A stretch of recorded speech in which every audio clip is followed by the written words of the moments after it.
So when you work with visual effects, if you jump on a job and you Hmm. know that there's going to be a lot of visual effects in it, Mm. do you prepare differently? Yeah, I mean, normally I will. It depends in what way. I mean, I think Slow Horses, probably because I'm going through post on that right now, is in my mind a lot. And that was the grey screen job. And that was an interesting one because I got to come in. Slow Horses has been around for 5 seasons before I started, but they let each season be its kind of own movie. It's kind of like doing, in a Mm, way, it's like doing a Bond film. It's like there's a continuity of certain Bond things, but each movie is its own movie. And that's kind of how mm, they treat Slow Horses. So every season, you really can kind of start again in a lot of ways. So I got to kind of look at it from what's happened to this point, and there were certain decisions with certain sets. Like there was a very big glassy set that happened to be a blue screen set, and I just was like, it's such a big glassy environment and we're just washing blue or green and it's just right there and we're losing. So that was one where I talked about VFX and talked about the grey screen, but we actually decided to go to the translight route, because so that we could mm, use more reflective, reflections and more correct ambient lighting. And it became a conversation about, okay, they're going to animate elements of the translight and that's going to kind of give us everything, because when we're really shallow focus and maybe we're even doing practical rain on the windows, it's just going to look completely great in camera.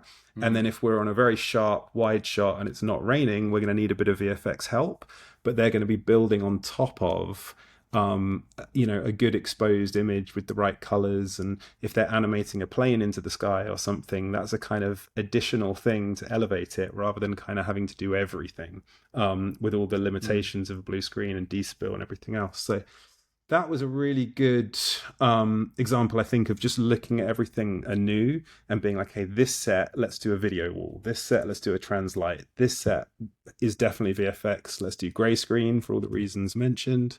And, stunts, it would be a case of, okay, how much time and practical and physical money is doing whatever the idea is practically versus Mm. VFX helping us.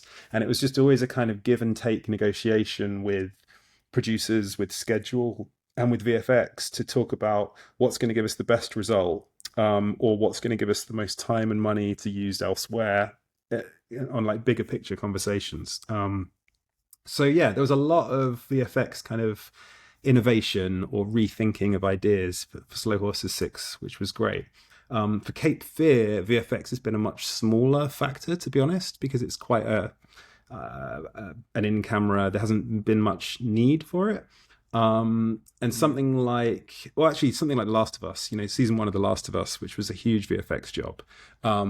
It was reasonably simple in some ways, in that sort of foreground and midground we tried to do as practically as possible, and then the far background was always going to be VFX extension. So it always was a conversation about how we kind of make the most of that, how we integrate the most seamlessly. And they were a particularly generous and confident VFX team, where certain shots I had assumed we would, okay, lock off a camera and animate it later. Alex and his team on The Last of Us would always say, no, no, no, just do what you do. Shoot it. Just shoot it handheld, Mm. motion blur, whatever, we'll fix it.